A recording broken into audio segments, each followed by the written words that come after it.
Right. Hello. Hopefully this is broadcasting. It's weird when there's only two of you, or even just one of you. You're waiting for someone to come back and actually tell you, yes, it is. So welcome. This is a Shaken and Disordered live stream. And you've got me and you've got Miller from Miller's Miniatures. And this is a bit of a weird one, isn't it? Because we've been trying to do this for, what, about 9 months now? Something like that.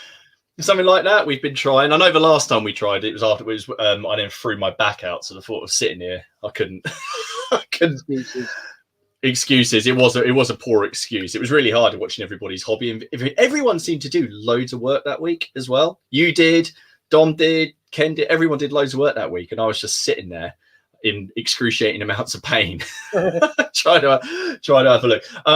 But if you guys have watched this one before, it's very basically we're just going to sit, we're going to have a paint, we're going to chat about whatever we want, try and get some painting done, chat about the hobby, you can chat about films, whatever you want. If you've got any questions, ask away. If you've got any questions for Miller, ask away. And I just realized I forgot to link Miller's channel down below, which I will add to the description afterwards. But basically search for Miller's Miniatures. I think we're going to be talking about the Wars of the Roses and the English Civil War, and which is better, probably. Because if you haven't watched... There really is there? Not really. We'll just leave it at that statement, though. There's no discussion, and then no one's wrong. and then we're fine. So yeah, if you're familiar with my channel, you know I like a bit of Wars of the Roses, and I'm sort of dabbling now in English Civil War. That's mainly because of this man, and me getting home one day and finding a starter set, which I'm now painting up, loads of royalists, and because you're on, I am painting. Where has he gone? I've lost him. There he is. I am painting up Astley from Bicorn Miniatures. Because I've realised I have no command bases whatsoever. So I'm working on my command base for Astley and my command base for my Bards regiment. So that's my painting for the evening. If also we're completely on our own, aren't we? There's no you're minus kids and other half, and I'm just minus the other half, and the kids are asleep. So yep, I've sent mine packing off to the mother-in-law for this week. So I've enjoyed a week of painting and drinking. So I take it there's no risk of her seeing this and you hearing you say I've packed her off. Well, I hope there ain't, but it depends on whether or not the neighbours can hear me. Who have we got in the chat here? We got Dave Baker. Hello, mate. You're going to be doing some Bowman for Warwick. Good choice. That's a good choice. Actually, we're both Yorkists, aren't we? For War of the Roses, you're doing Yorkists as well. Everyone that's on the right side of things. Yep. Obviously, I don't want to spoil the battle report for anyone, but if you haven't watched it yet, I let the Yorkist cause down a little bit in my battle report, so we're going to have another one. Lionheart, hello, mate. How you doing? Alid Roberts, Battle Matt's here. Hello, how you doing? I really enjoyed your look at Test of Resolve that you did. I am considering getting that rule system and having a look at it. Basically, all you got to do is write Wars of the Roses on it, and I'll start sniffing around it. To be fair, it's not the War Productions. Hello, how you doing? Even from America, fantastic. I hope you're doing well. Benjamin Christian, how are you doing? GP and Lazy Pirate Painting, hello, mate. Joe Steers, hello, Jay. How you doing, buddy?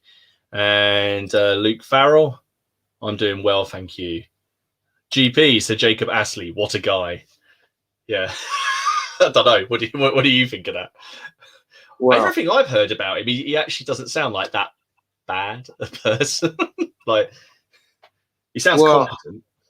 Yeah, I mean, anyone who was on the royalist side, as far as I'm concerned, was a traitor and doesn't deserve the right. But here we go. Here we go. We're only, how far are we into this? 4 minutes. 4 minutes. I'll give it a little bit longer, and then I'll have my rebuttal. Well, you let our Yorkist side down, so you're in disgrace. I did, but we were on about having a battle report. Me and Matt, because we want to do this campaign, but before we do that, we're thinking about just doing another one to follow on, where I've got to rescue Edward before they get him on a boat. But because I've got the river sets and that, so we're thinking about having a boat, and the Lancastrians are trying to get him away on the boat, and the Yorkists have got to rescue him. That's a good idea. So there'll be lots of cavalry. Jay's painting British Grenadiers for the American War of Independence. You're really cracking on with that, because you've done quite a lot for that now, haven't you? How much have you done? Because I know you put up all those the posts you're doing. They all look really cool. How much have you done? The War Productions is doing 172nd Napoleonic Dragoons. He's just posted them onto Instagram. I'll go and have a look at those, mate. I do follow you on there, I think. Oh, there you go. Look, Royalist ECW Artillery Crew. Good man. Good man. Christian, hello, mate. And Jason Orr and Well Huntingdon, hello. I still think that's one of the best names. That is a good one. On YouTube. John Clark's here. Battle Matt said here. I'm going to assume that's because he's a staunch parliamentarian. Damn straight. And so we're a GP Lionheart. GP is working on pirate troops. And Medieval Warrior. Hello, Nick. How you doing, buddy? Nick. How's it going? Seventh Son just wants to paint a boat vignette. I do, but Miller knows the boat I want as well, because the big medieval cog. I can just buy that for a game. I'll just do that for one game. That's a really cool kit. Definitely a nice kit. It is. I just have to kind of make it a bit more 15th century. Basically, add cannons to it. That's my. Where did you find that? Would you have to make them, or would you end up? Well, my original thing would be go to front rank, but that's obviously not an option now. But Foundry make individual guns. Or I'd actually, do you know what? I did have a spare cannon, but I gave it away to someone. But I think I would email the Perrys very nicely and say, is there any way your friend the Perry? Our friend the Perrys, who probably go, oh God, it's them again every time they receive an email from us. But I tell you what was quite interesting. You know the author that we had on, Harry Sidebottom. He only lives up the road from me. He actually only lives around the corner from where I'm currently working, and I've actually dug directly opposite his house. No way. Yeah. So I'm a bit like, would you like to come and see do you want to come to an archaeological site? Well, I think that was the mad thing with us, because when we first started talking, it was a case of, oh, where do you live? Oh, I live here. It's like, oh, it's funny. I worked for it's around the corner from there. Or where were you working? And I think we were literally working in the same town. But yeah. I think you were pretty much going in to do the electrics on a job where I had previously been at some point or something. Like it was crazy because it's weird, isn't it? We both live, well, you live in the southeast and I live in the east, so we're not a million miles apart. I do seem to get a lot of work down your way at the moment. There's a lot going on around you. What's Medieval Warriors paint is Scots, mate. I was having a look at those earlier. They are lovely. They look awesome. They are lovely. I do it, but the thing is, Nick, every time I watch your videos, I have to feel like I stop because I start drifting onto like Claymore Casting's website and start thinking about more projects. So yeah. I have to kind of I have to look at it and go, right, oh no, I'm getting the urge. No. Oh, it was very cool. Benjamin thinks he's made a mistake. He hates painting horses, so he's decided to paint 100 all at once, conveyor belt style, to get them out of the way. No, I'm with you. I mean, I'm painting one, and I want to die. How is he painting them to get them done? Is he using the contrast? Because I tried that technique, and I wasn't happy with that. I know you use that for some of That's what I'm doing. Yeah, it's what I'm doing right now. Is it? I mean, I tried that with the 24 that I did, and that nearly broke me just painting them, especially with the contrast. It didn't come out well at all how I wanted it, how I did other people. And I just had to go back and do it a completely different way, and ended up using the contrast as glaze and stuff. Just didn't like this is the Ironsides, right? This is Cromwell's massive regiment of cavalry that you're going to bring to the table. That's the one. You see, you're going to have to tell me if you're going to use that, because if we're playing like on like one of my tables, we're going to have to. I need to know you're bringing that so I can add some support with all that metal on the table. I don't mean support as in terms of blood. I don't mean like on the game. I mean literally supports for the table to stop it caving in. To stop it caving in under the weight of the metal. I was going to say, I don't know any commander that's messaged their enemy in advance and said, just to let you know, I'm going to bring this, and this. But yeah, I think you need to put some more braces under the table to carry that. Well, it's funny you should say that, because that kind of like leads into that, because I think a lot of people know I'm not a big fan of points values in games. Well, I am for certain games that are designed to it, but historical games are a bit like that. It's like, no, you didn't turn up and go, oh, I'll wait for you to have an even number of men. No, you turn up and like smack the hell out of them before they have a chance to get more men. Yeah, it's that question. Obviously, if you're having like, you know, you're not meeting up with people, you're doing tournaments or a range play, then you need something in place. But we've come up with a little one for our campaign, and we're calling them force points, or something like that, or battle points. And effectively, all it is a term. Basically, the system is really loose. It would be like one force point equals any one unit, but for example, you might have other restrictions. So bill and bow is just a point, effectively one force point. You can have as many bill and bow as you like. Men at arms are one force point, but you can never have more men at arms than you do bill or bow. Right. Stuff like that. And because there needs to be some way to measure some sort of balance. Because you would bring just men at arms, wouldn't you, or just yeah, exactly. So what we're going to do, we're going to have each of the commanders is going to have his own forces, his own army, and he can deploy, depending on his rank, a certain number of force points. He will have a maximum force point value. So say, for example, Warwick might have a maximum force point value of 10 because he was like loaded. And then over the course of the campaign, he might suffer reduction to that. So while he can his maximum is 10, he might only have 7 available to him until he actually takes the time to go and muster new troops.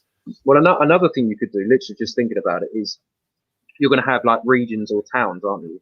Or something like that. So you could have it that each region, depending on its size, can only produce so many points. So they say a town can only have 4 points. So it's your choice to have 4. I don't know. Say like you said, men at arms is 2 points. So you can have 1 men at arms and 2 bill and bow. And then it's up to you to decide. And then obviously over time, so say you've recruited 2 units, that place only has 2, and after say 2 turns, it now has it gains the resources back. You know, rather than just sitting in one place, just keep pulling man out. No, I like that. We've got we've also because it's well, obviously it's obviously imaginary, but we decided that when you take over a region or a town, you've got to decide what you're going to do with it. Are you going to effectively just leave it to its own devices? They did that a lot. They just kind of traveled through places. Are you going to sack it and burn it, which will add to your treasury, if you like, but you will never ever be able to recruit there, and it becomes unavailable for recruiting for quite a long time until it's rebuilt. But yeah, you can never go there and recruit. You know, it's now effectively belongs to the enemy because they hate you. That's the thing. Because like if I said, if you did do that thing where you have an amount of people that you can recruit there, obviously your decision then determines what or how many you recruit. So like if you said, not sack it, but if you just raided it or they weren't friendly to you to begin with, it limits how many you can recruit from there. Man, that campaign sounds cool. I want in. On this campaign. You can do. Well, the way we're actually going to run it, because we want to try it with a smallish campaign. I say small, it's probably still going to go a long term. So we're both, we were going to pick 3 commanders each, and then we've come up with 2 different levels of nobles. Well, obviously, so you have nobles and then you have magnates. The magnates are people like Warwick, Edward, both the big players in the games. So you have 1 magnate and 2 nobles, but you actually just because I think I've sent you a picture. I've designed like a map, and you can move the armies about. So it's completely playable as either one person making a decision, or you could actually have 3 people, each noble represented by 1 person. And if you have 2 armies in the same place, let's say you were controlling Edward and I was controlling Warwick, and we're both Yorkists and both our armies are in the same region and attack, then we would both go to that battle to play the Yorkist side. So what we're going to do is try it out on like a little version, and then if it works, we're going to sort of spread out. I think the trick is not making it overcomplicated, but putting enough to make it interesting. Enough to make it interesting, and like you're actually making a difference. Otherwise, you might as well just play a board game. Which nothing wrong with that, but doing random battles that have no real point or meaning. Yeah. Exactly. What we've got here, Dave O'Toole says he's painting Black Seas with contrast paints. We're just talking about Black Seas. Yeah, that's quite cool. I mean, one of the guys on the Plastic Crunk podcast had said something about someone painting the contract pack. So I think that's actually quite a good idea, especially for decks and things like that. I'll definitely have to try that out. I've got loads of stuff to paint up. The wood effect would come off like really well, which is they are really good. I mean, the color I'm using at the moment is my favorite. It's Gore Grunter Fur, and I go through bottles and bottles of this because I use it for everything. I prefer it to feel leather than the leather color. I don't know why. It's just more my idea. Will Dennis says, hey teamy, he's sadly working but sneaking a peek, although he works in comics, so it's hardly working. Oh, I was going to say. That's awesome. Well, thank you for sneaking by. If you're still watching, if you sneak in again, let us know. And also, you sell comics. This is good to know because I like comics. At least you're not something like a surgeon or something like that, where you're just sneaking a peek. I'm just sneaking a peek. But surgeons can put on what they like as they're doing their surgeries. You can do that. Some people have classical music. We could do. I don't know about you, but when did I share? Yeah, I can share this. When Haley was pregnant with our first daughter, we made like the playlist, because by the time it came around to the second night, we're like, yeah, no, we're not going to bother. But the first job, we was like, yeah, we're going to make a playlist, and it'd be cool and things like that. So it was like, oh, what kind of music? So Haley like she likes Take That, Backstreet Boys, and she likes some good stuff as well. And I did. I slipped in some Rammstein and some Slayer, just mixed in at different points. But it never got played because we ended up. I can't remember why. I think it was everything just happened in such a flash. Haley probably wouldn't agree, but it happened to me. For me, it's like it's happening just never. Yeah. It will happen. All I remember about the birth of my first daughter, it was really, really hot. And there was no fans or anything in that room. That's all that's what I recall. Obviously, the birth of my child, but I just do remember it being ridiculously hot. Joe has asked me, how are you getting on with the Kingmaker, and have I decided what figure to use? No, is the short answer to that. I think I am going to have to paint up the Perry one as a placeholder to use him until I've either converted or commissioned my own figure. I think that's what's going to happen. And I have actually gone down this real rabbit hole. Miller will tell you because I've messaged him about it. Where I've actually been looking at. I've contacted sculptors. I've looked at cost. I've actually looked at is it feasible to produce this as a model? Will other people want it? Babe, does the mortgage really need paying this month? Because, yeah, Warwick really needs to be made. Warwick, it will make me happy. That doesn't come. It's Father's Day soon. Oh yeah, I'll do that. Well Hunted Stalker, yes. Painting Night Stalkers for Kings of War, Stargrave. Was it Stargrave troops and 6mm World War II Germans? That is a good mix. I'm painting English Civil War Royalists. Finishing some Wars of the Roses Command, and if I get time, I'll be painting Cowboys. What are you on, dude, tonight? Actually, I'm painting up the Wolfpack kit, set from Bloody Miniatures. Cool. There's the camera. There it is. These ones. Very nice. Yeah, that's very cool. They're a lot bigger than the bike. Well, I thought they were similar size, but they're just that little bit bigger than the Bicorn ones. Yeah, I think actually I've got two. Well, this one's not too bad. I've got a sort of, I don't know what this guy is. He's pointing, and then I've got the Volano. So he's not too. But then that could be because this one's actually leaning forwards. So he's actually, It's always fun doing scale things. Always fun. What else have we got? Jay says he's done 2 regiments of foot. Dragoons, Highlanders, and artillery police, a company of Queen's Rangers, and 2 companies of Grenadiers. That's quite a lot, isn't it? That's a good 2 brigades worth of stuff. That's a good game's worth of bits. Have you got an opponent, or have you got to paint the Americans as well? That'd be good if they're individually based, or even if they're not. That'd be probably good for the Shakos and Bayonets. Not Shakos and Bayonets, the other one, Muskets and Tomahawks. Yeah, I do really like that game. I'm just not so sure about the the Napoleonic version of it. Like Dom said, it's a really, really good game. But it's just a reskin. It's just, is there much difference to it? I don't know. It's something I'll have to look at. Battle Matt, he said he's painting GW skeletons. Don't kick him off the stream. I'm not going to kick you off the stream, mate. In fact, look, I'll let you in on a little sneak peek. It's something that. So if you've been watching the Plastic Crack, or if you've in the Facebook group, I've sort of started painting those Stormcast Eternals up as like living statues. But anyway, I found like some guy on eBay that was just like selling loads of broken Stormcast Eternals, and as I'm painting them up as statues, I was like, well, it doesn't really matter if they're broken, so I've got this thing to paint. So I don't know what I'm doing with it yet, so don't worry. I think those skeletons are cool, actually. I've got the are they the new ones? Is it Curse City? They're some of the new ones, aren't they? They do look quite cool.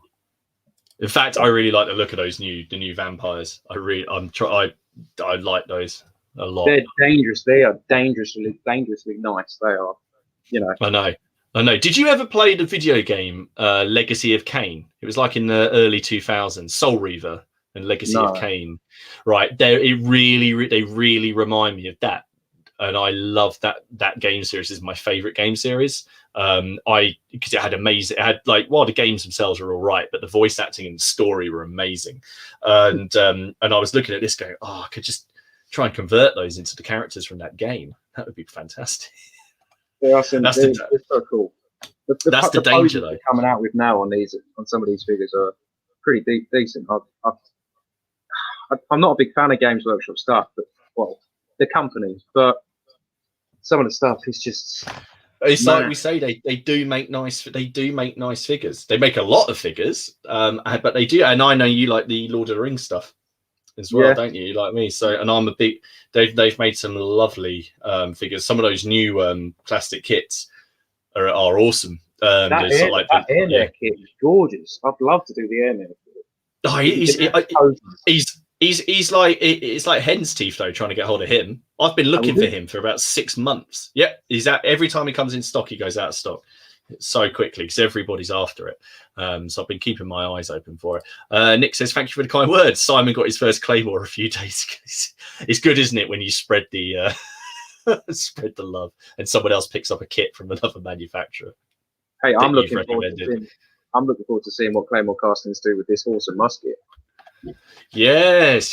No, that's that'd be really. See, that's it. See, I'm just thinking, it's just going to be more things to buy. It's like when Bloody Miniatures came out with those with the ones you're painting now, and he's done 4 sets. He's got 2 more.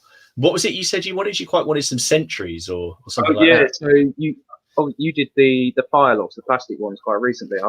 But all the Firelocks that you can find all seem to be running or shooting. I want some Firelocks that are on guard, so so you can have them with your artillery or something like that, or guarding a baggage train or something like that you could have as a display, not display piece, but like an objective. Yeah, and I think that would be quite cool to have that. And then he goes, "Oh yeah, I'm doing some of them at the moment." I was like, okay. Yeah, or if he wasn't, you just gave him that idea and he just started doing it. Well, I keep looking at the website like, where are they? They're not here yet. Come on, hurry up. I know. That's the problem, isn't it? Now he's gonna be like checking. It's like when we had the Perrys on, our friends, and they said, I was like, "Are you done with Wars of the Roses?" And they're like, "Oh no." It's like, can you make it, please? Because there's more stuff coming. Yeah. He said that he wanted to do more foreign mercenaries so that they could do like the Burgundian Wars and have like maybe some Swiss, and so there would be kits to convert the plastic kit. And then I said to him, because you can get that lovely, and this is the one kit that I've resisted so hard, and it's that American Civil War starter set they do, which is amazing value. Yeah. But I said, "Have you got any more plans for Battle in the Box?" And they said, "Oh yeah." They said I think they basically said that they will do a Wars of the Roses one because you can just jam it with plastic. They already make medieval terrain. And the thing is, even though I won't need it, because again, if you guys have seen the battle report, I've got so much. I know I would buy it straight away. I would. You just have to make a Lancastrian side, no, wouldn't you? You just have to make the other side, wouldn't you? it has been pointed out to me that. So the reason I'm building up Warwick at the minute is so I've got an opposing army to fight Edward, but he did have some Lancastrian help, so I think I'm going to have to make Oxford at some point, which is going to really rankle me because as a historical personality, he really irritates me. So I think I'm going to have to give him a go. Because you've done Edward, Warwick, and Hastings. Have you done Hastings? I haven't finished them. I've only done the retinues. I haven't done the commands, but yeah, Warwick's, Hastings, and Edward. Yeah, they're the only ones. And then Charles the Bold as well, and a couple of his pikemen. No, that's cool. No. That's cool. That's cool because I know you've got a lot of cavalry, haven't you? That you've got to do. Yeah, well, it's funny you say that because I literally finished basing them all last night, ready to do tonight if I finish doing these. But because that's the thing. I bought, or I'd asked for some for my birthday, and then because I was too impatient, I bought some pre-built on eBay, and then I never managed to finish doing the ones I've bought on eBay. So now I've got 3 boxes of infantry and 3 boxes of cavalry that are unstarted, other than to nick a couple of the infantry as pikemen for the Burgundians. So I'm a bit overstocked, let alone the massive box of landsnakes that I've still got to do as well. Oh yeah, I know. I forgot you got the landsnakes. Oh, is that my daughter? Nope, must be next door. Was Lionheart says, not sure if I've seen this month's War Games Illustrated, but there's a great section on Jack Cade's rebellion and how to game that. Okay, yeah, that was basically part of the forerunner for the Wars of the Roses. That didn't end so well for the rebels though. That was where that was before like Lancaster and York were properly fighting each other, and they Jack Cade sort of invaded London and they had a big battle on London Bridge. He got into London as well. I think they actually got into the Tower of London, but there's a place in London called, I think, is it called Cade Stone? That apparently he hit with his sword and his stone is still there and you can see it. But Margaret of Anjou, Henry's wife, came out and proved herself a far more effective ruler, because this is when this is when Henry was in his stupor or whatever it was. And she come out and said, if you all leave, you're all pardoned, and there'll be no, we won't look for revenge. You'll be fine. So they all believed her, and then they left, and then she had them all hunted down and killed. So, yeah, she was brutal. I quite like it. Sounds good. Oh, not someone to mess with, but like you've said many a time, that the Wars of the Roses were just brutal. She sounds a bit like Cersei from Game of Thrones, really. Oh, pretty much. I think she's based on Margaret of Anjou. I think both of them are the dragon. I've forgotten her name now. I'm trying to forget. Khaleesi, Daenerys. Yeah. That's I've completely lost my place in the comments. Sorry, guys. I was just scrolling through and it just jumped. Has anyone tried Nevermind the Billhooks? I've tried it and I like it for the scale that it presents. But I like playing really, really big mass battles. And I haven't tried it with mass battles, but I kind of feel like it might not handle that. Yeah, I was just about to say how do you think that would do in that, but there you go, you just answered that. Yeah, so it's not up for the big battles, but it's not designed for that, isn't it? I think they say it's designed for about 100 men aside, isn't it? Something like that. Yeah. It's meant to be. When it was come out, I think it was described as sort of like to represent those clashes on the border. The conflicts, the battles that you don't hear about, which certainly took place but weren't big enough to get chronicled, that kind of thing. But it's a good system. I do like it, and he's coming out of the 2nd edition quite soon, I think. And it's going to handle some stuff in the Tudor period as well. Oh wow! Maybe even Kit's Rebellion sort of thing, then maybe. Yeah. Look who's here! Look who's here! Hello, mate. I don't know why you're blaming me, Ken. He sent it to me. He's the what do you call it? The progenitor. He's the one who caused everything. No. You're sitting there putting EC. You've been putting those together as well for weeks. When are you going to paint one? It's the mould lines. I know exactly what he's on about. They're a bit of a pain, some of them. especially in the cavalry. No, I know I haven't. Well, I'm in my normal fashion. I'm putting off doing the cavalry as long as I can. But I do need to. You've got to get at least one wing cavalry, even if it's just 12 men. Yeah. I will get them done. Medieval Nick says he's never used a contrast paints. He always uses matte enamels by Revel and Humbrol thinned down with white spirit. Very occasionally Vallejo acrylics when he needs a turquoise. I haven't used the matte enamels for years. Absolutely years. I do need to. I see. The thing is, I get so many paints, but I have a Games Workshop like really, really close to my work, and I'm lazy. It's just easy, isn't it? It's just easier. Yeah. So that's kind of like, that's my thinking. It's like, I'm just going to go in there. There are some paints that I can't get anywhere else. Things like Deck Tan, obviously Strong Tone, Witch Brew, which is an army paint this sort of weird kind of green color that I use on pretty much anything I'd use green on. I can't seem to find an equivalent color. Do you have a go-to color that you can't do without? What, other than Agrex Earthshade? Yeah, other than Liquid Talent, as Ken calls it. I don't know. I tell you what, I quite like most of my English Civil War stuff is all in corn red because of the red jacket. So that's mostly the colour I use for English Civil War stuff. And for my buff coats, it is Baylor brown.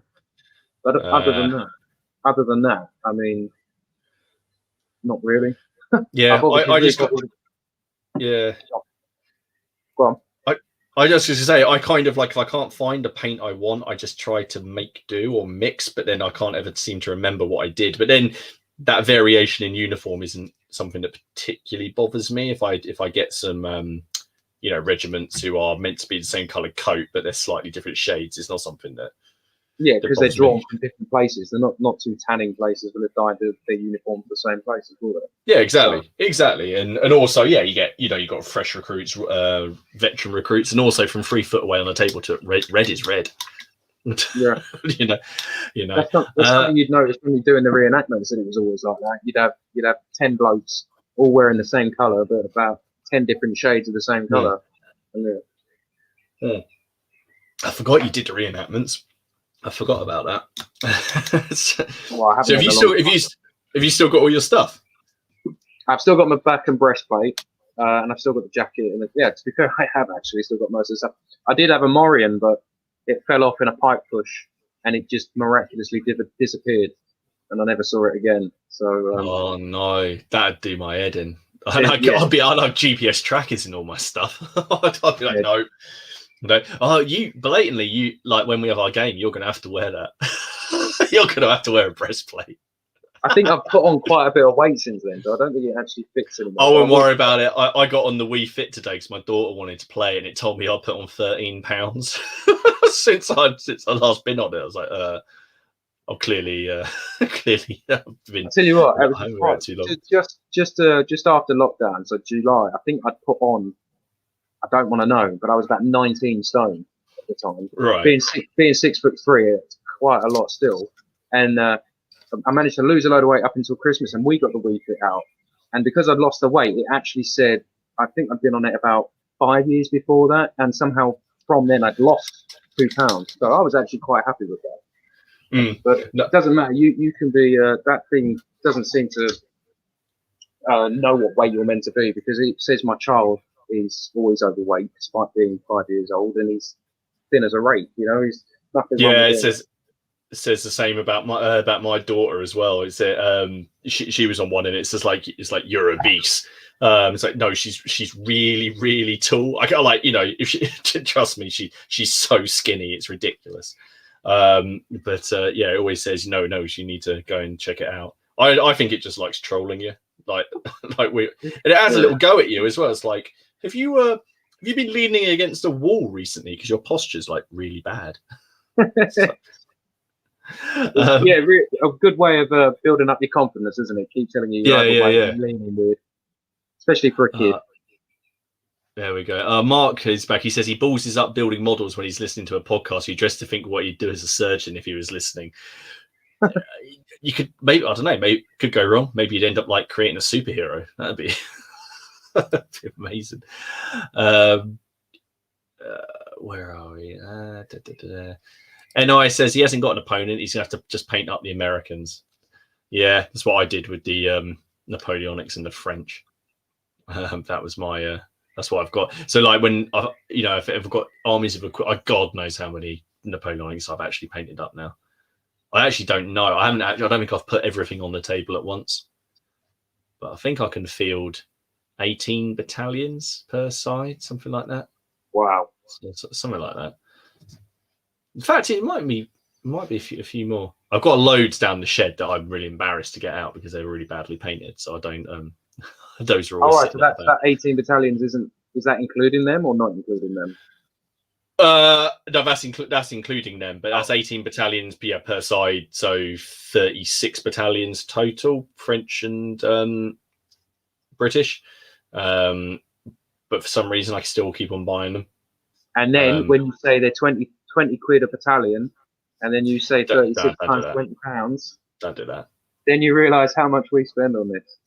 Yeah, and again, hope that. Well, I can say with confidence that Haley is not watching this. So if she's out having fun and sitting there watching this, then I deserve to get shouted at for that. What else have we got here? Matt says, "Yeah, just Signal minis are so nice. It's a shame GW are so evil."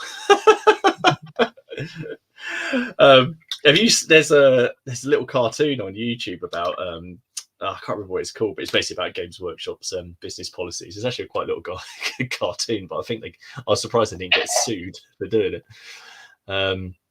GP says, Miller, thanks for the shout out earlier on the video. Very cool of you, but he's just happy to help. I saw that as well, the book. No, thank you, mate. That book, I've been looking for that book for ages. There's a website that's like Wikipedia, but I think it's called BCW. Yeah. So I think it's British Civil War sort of Wikipedia. And most of the time I've read that, it always refers to that book, but I've never been able to find it. And I actually put something on the Discord a while back, if anyone sees this book, but it was in a different binding. It was in a red binding or something, the one that I and obviously when he sent me that, I was like, oh my God, that's the one. And yeah, really, really happy with that book. Everyone has that book, don't they? Well, no, not that book, but everyone has that book that they're looking for, that they're keeping their eyes open for somewhere. I know I do. That's very cool. It is really cool when people send you stuff like that. I've had loads of great emails and messages from people saying, oh, I've got this guy in a local church who died in the Wars of the Roses, but it's got this coat of arms on it. I think it's really cool. Do you know anything about it? And it's and all it's done is stoked my interest and then wanted to actually build these guys. One of those guys who I built recently, who's an Essex lad. I didn't know about him until someone messaged me, and then I found out he was one of Warwick's best buddies, and I was like, oh, I'm going to do you now. He's that's Geoffrey Gate. He's from I can't remember. It's basically near Stansted. And he wasn't very nice. Surprise, he wasn't very nice either. But he ended up captain of the Isle of Wight and the captain of Calais. So he was meant to be a really good soldier as well, but he was really vicious, and he was basically Warwick through and through. I think eventually he stayed he stayed loyal to Warwick until Warwick was dead. And then he was okay, no, he was a dick. No, I didn't like him. True friend then. Yeah. I think that was one of the reasons we started talking, or something I put on one of your earlier videos. You did the Earl of Essex. No, was it Earl of Essex? Yeah, I did Essex, yeah. And then I thought, oh, he's quite cool. And then I looked it up, and it turned out you bought buried in Beeley Abbey, which is just down the road from me. I was like, oh my God. They're all they're all over. Just because there's so many of them died in that war that they're just buried all over. Nick Games is here. He's painting My Little Pony and Warhammer 40k. Are you? Neither. No. I hope you're. Are you? Can you? I know there's a My Little Pony role playing game. I know that there's my local game shop sells it. I don't know if they. I really hope you're joking. Batman said he's going to use them for Warlords of Erewhon. That's the Warlord game. thing we were talking about. Yeah. Yeah. I haven't played a game. Medieval. Here you go. Yeah, Blood Omen, Legacy of Kain, and Soul Reaver, brilliant games from Crystal Dynamics. Played the whole series, fantastic story. It is, and they were going to carry it on. And there's rumors that Netflix are going to do some kind of series. If you haven't heard them, mate, actually, if you go, I'll send you a link to just some of the opening cinematic, and if you can find like a port of the game, and you can find time away to play a video game, do it, because they're well worth it. They're just really great fun. What was it on? PC? PS2 was the first. No, Oh, PS1. PS1 for the first two games. PS2 for the second two, and then for the next three. I think it was all PS2. So there were 5 altogether.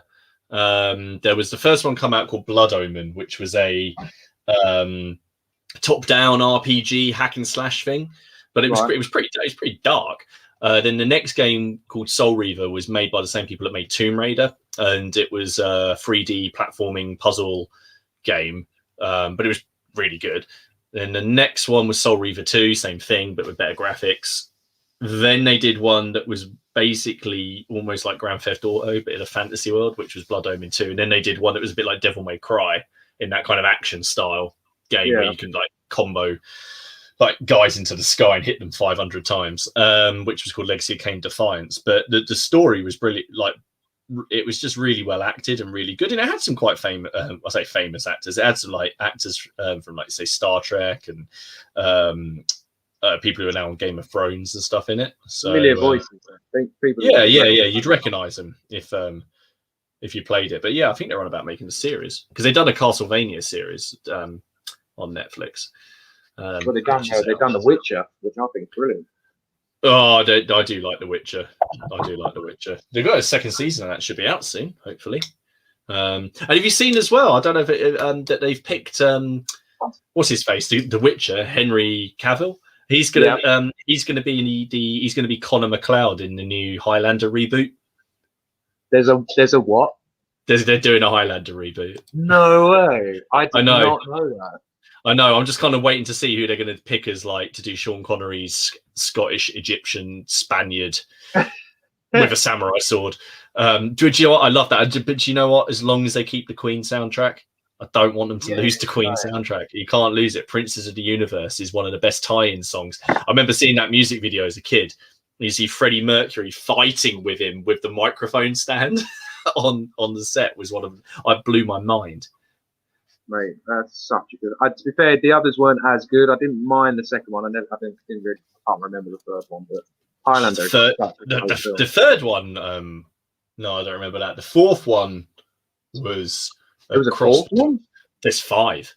Oh my god, no. The fourth one's called Endgame, and is a cross between the TV series that come out and the films. Then there's one called Endgame that's set in the future where they're looking for like the Fountain of Youth and the Holy Grail because it had to go down that kind of a route. And yeah, it's probably just better that you don't watch it. It kind of went a bit like Fast and Furious, where it's not even about racing cars anymore now. It's about fighting submarines and stuff like that. I saw a trailer for what I think is the new Fast and Furious film earlier. Actually, is it 9? Are they in space this time? Are they or something like that? I don't know, but it looked like he punched a lorry. Oh, yeah. I was just like, what? I just get so confused. But yeah, that's it. So new Highlander. But one thing I know about, the bad guy in Highlander, the Kurgan. The Kurgan, yeah. Yeah. Do you watch SpongeBob? Or do you know SpongeBob? I know it. Yeah, go on. What are you going to say? So he's Mr. Krabs in SpongeBob. No way. Really? Yeah. He does loads of voices in cartoons. You watched The Mandalorian, haven't you?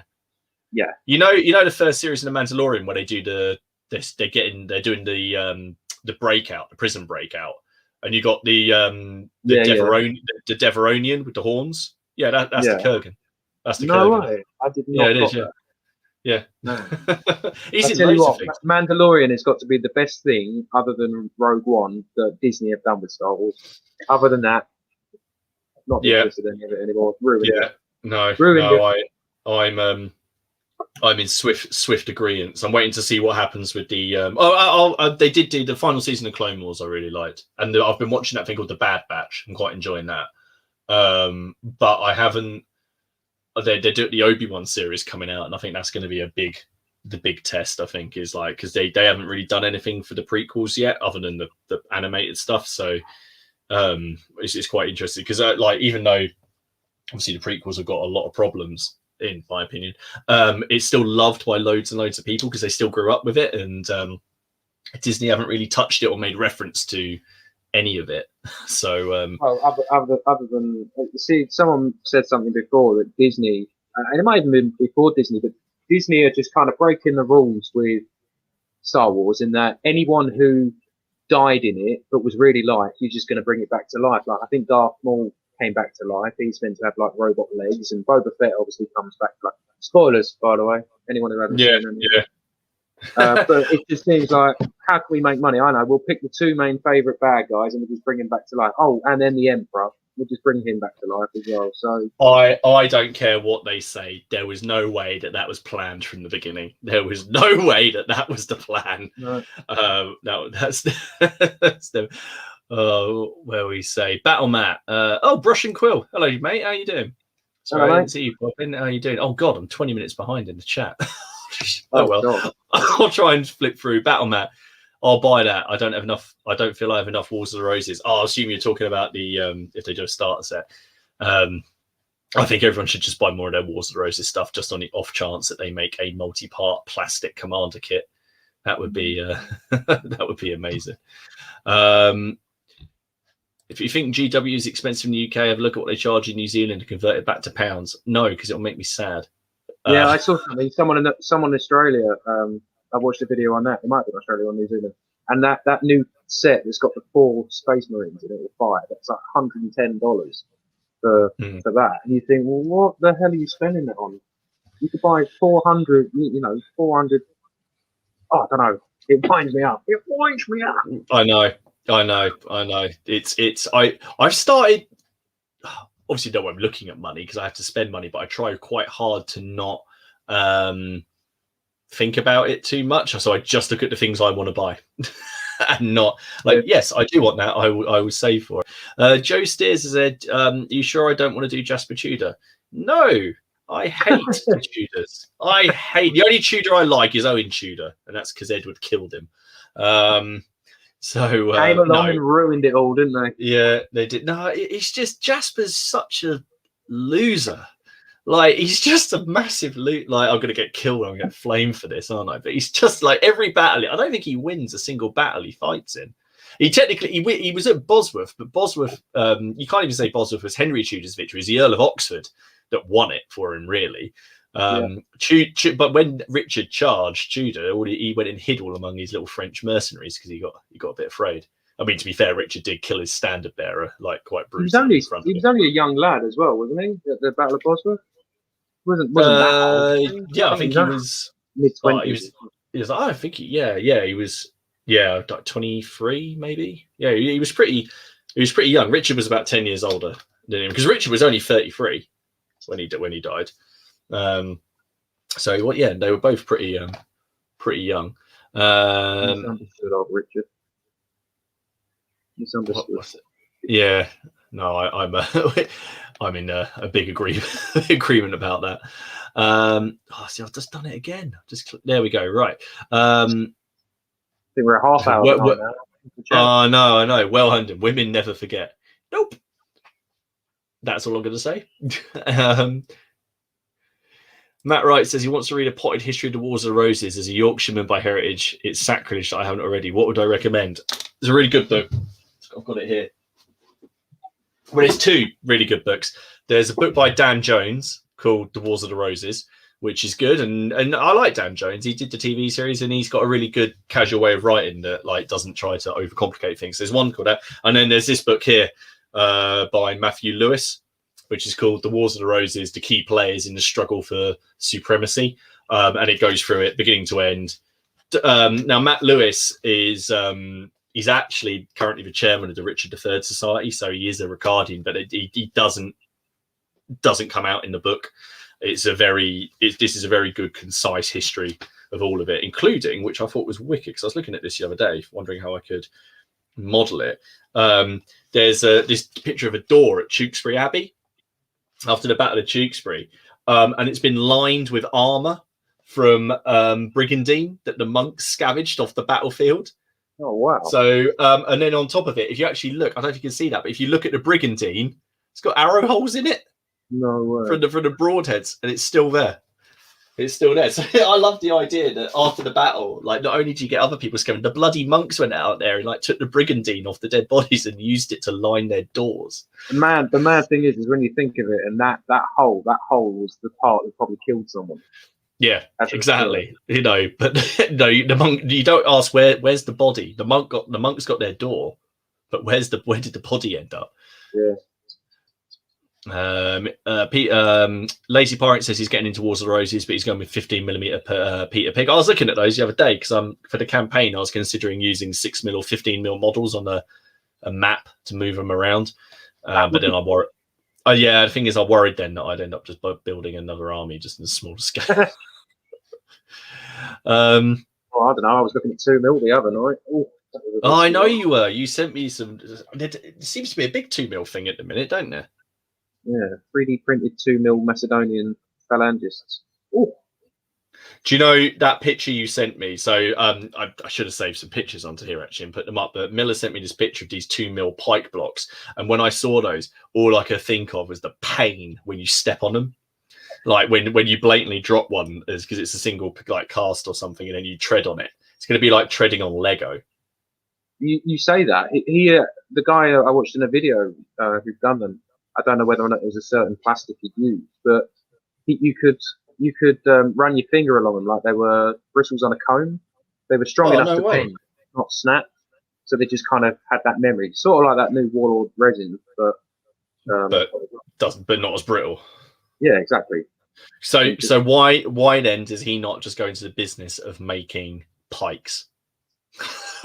And like for every era, just make pikes. Because I tell you what, they hurt. I mean, look, I'm talking to you. You must have so many scars on your hand.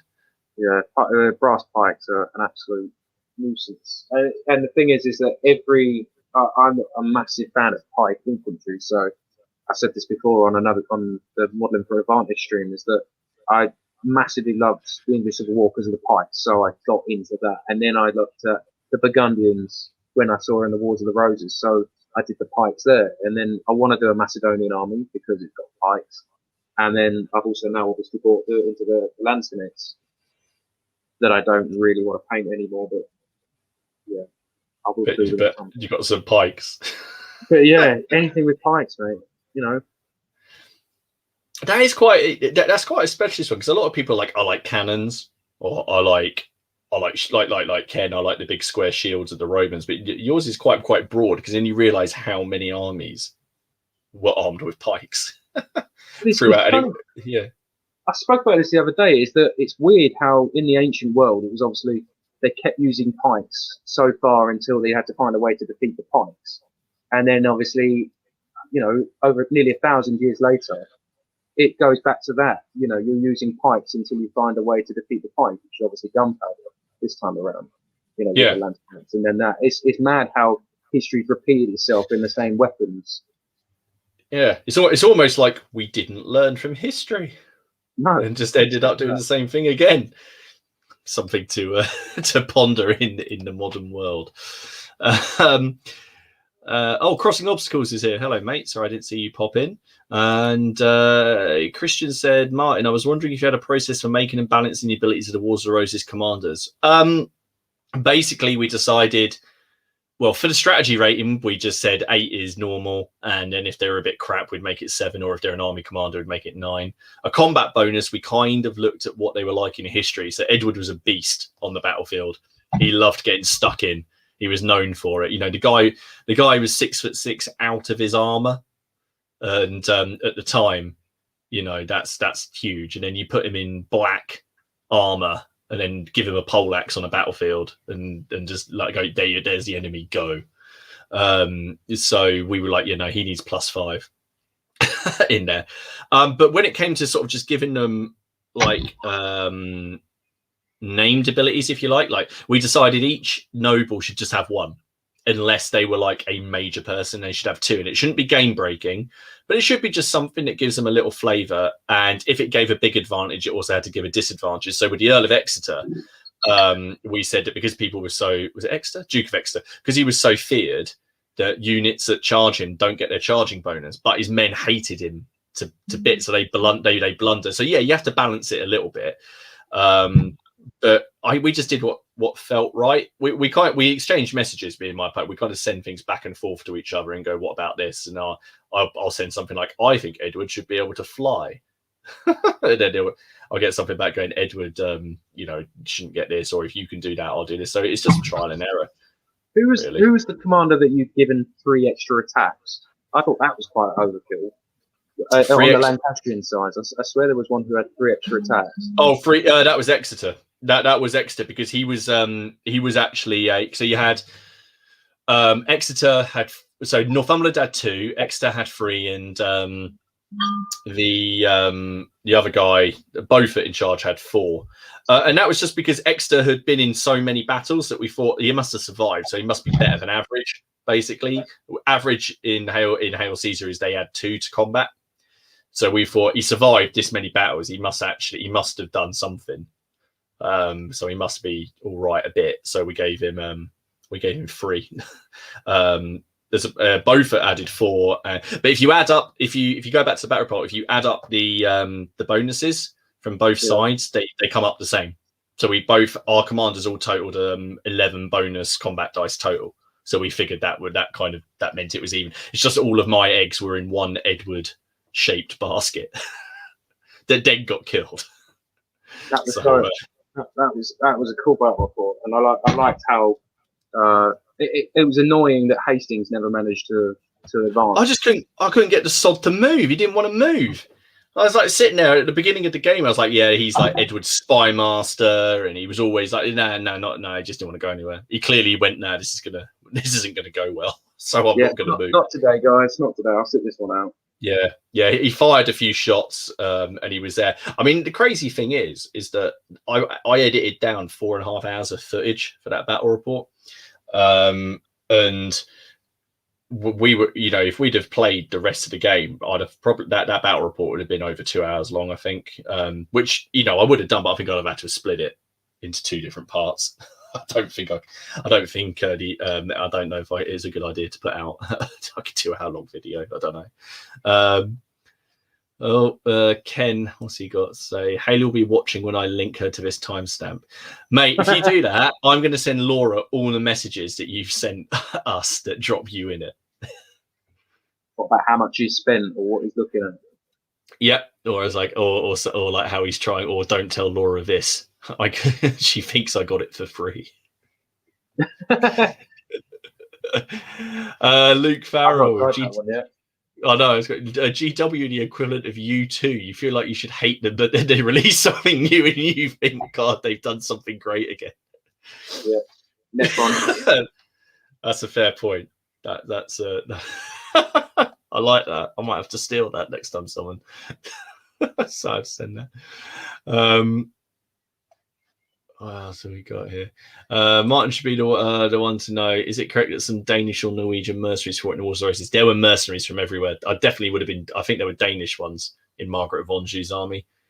I don't know if there were Norwegian ones. I wouldn't surprise me. They had so many mercenaries, and the mercenary bands who were wandering around Europe were made up of loads of different nations. So I think it's entirely possible. There's lots of Wars of Roses questions. Anyone got any ECW questions? Yeah. Anyone got any ECW questions, please? I'll just go, lad. Sorry, I'll see you later. Wars of Roses question. Is there a good source available I can access from the US for the various personalities, such as the sheriff you covered in one of your videos? No. Generally, it's quite hard. I mean, you can generally find out. This sounds crap. If you go on Wikipedia, which is obviously notoriously unreliable, you can usually get their names. But there is if you search on Google, you'll often get links to JSTOR, which I have access to because of work. So you'll find lots of journal articles, and if you go in, there's lots of good genealogy websites where you can find them. It's just can be really, really hard getting accurate biographies for them, which is why some of them are really short, the ones I do, and other ones are there's loads. Like when I actually get around to doing Warwick, that's gonna take a while. Matt Wright, a Highlander reboot, there can be only one. Hey. Bravo. I wish there should be a little thing on it that lets me give out gold stars. I'll give one out for that. On my intro thing at the start of my videos, it says there can be only miniatures at the bottom of that. I forgot about that actually. I do remember that now. You should have see, that's it. Now you need some lightning going there, and you can so it's what do they call it in Highlander? When the light, they get their power, they nick the other one's powers or something. They never explain that, do they? You know, no. after they kill one and they get electrocuted, and is that their soul? Do they gain superpower? Cooling or something like that? The quickening. That's it. The quickening. That was just that's it. Yeah, the quickening. There's no because, and then in the second film, it turns out they're aliens or something, doesn't it? Yeah. I tell you what, I'm watching that tonight. Now later on tonight, I'm watching Highlander. That's a good. Do you know what? I mean, I quite like some anime and some manga. There's actually a really good Highlander anime film. It's really good. I'm not joking. It's actually really good. I'd actually put it as not as good as the original film, but better than everything else that came out. It starts out. It's not hard. But when you've got people sword fighting on like the wing of a Spitfire, or I can't remember, a Lancaster. I can't remember what it was. It'd be a Lancaster, not Spitfire. But also it starts in the Roman period, and it goes all the way through. It's I don't know if it's available on any of the streaming services, but if people can watch it, it's actually pretty cool. It goes, and it's also set like post-apocalyptic, so it goes all Mad Max. Cool. It's worth having a look. GP says you need more seasons of Legend of Arslan and Demanchi on Netflix in revenge for getting into tabletop wargaming. The wife got me into decent anime. Seems fair. My wife watches The Crown. Mine watches Home and Away and Neighbours. So. Oh yeah, don't worry. I've got the Home and Away, the Home and Away pain. I get that regularly. But that's how I manage to knock out a lot of models. I just disappear back here, usually when that's on. Brush and Quill, I feel Highlander is Martin's mastermind special run. I don't know. There's loads of. I only remember like key bits of films that I like, and there's loads of things that. Like when Miller was was just talking just now, there's this little bits that I forget. Like I just have these films. I'm like, oh yeah, that film's really good. I remember this really good bit, and then I watch it back and go, actually, it probably wasn't that good. That wasn't even in that film, actually. Yeah, it wasn't even that movie. Was it a remake? Well, Hungden said when his girlfriend hears Henry Cavill, her ears prick up and she drops everything. He is a. He's only in 40K though. He is. Did you see that? What's the name of the 40K channel? He's in Essex. Midwinter Minis. Yeah. He lives in Colchester. He's called him out for a game, hasn't he? Yeah. He's called him out for a game, and I was like, if he does actually get him on that channel, that guy's going to go viral overnight. Yeah. Did you see one of his recent videos? That actually he bought a full size Space Marine because you're not far from Colchester. So did you ever go to that shop? I've not. I didn't even know about the shop. I will be checking it out at some point though. I didn't know it existed. I know. Now you know. Yeah. No, great advertisement for the shop because I didn't even know that was there. Brush and Quill says Mandalorian is not Disney, it's Filoni. That's true. So basically the stuff that Dave Filoni is involved in and not what's her name? I don't want to start any rage in the comments. But the woman in charge of Lucasfilm. I can't remember her name. Snow White? Probably might as well be. Do you know what? I don't look at it like too much because it makes me I don't like being angry. Terrible. Miller is speaking the absolute truth about Star Wars. It's like you're a preacher. He's like, testify. Are you ever tempted to sneak a mini of Iron Maiden's Eddie in the trooper pose into your British Napoleonics? I am now. That's a good idea, though. I am now. Why haven't I done that? I could easily do that with a skull head. I will do that. I will do that at some point. Why have I not done that?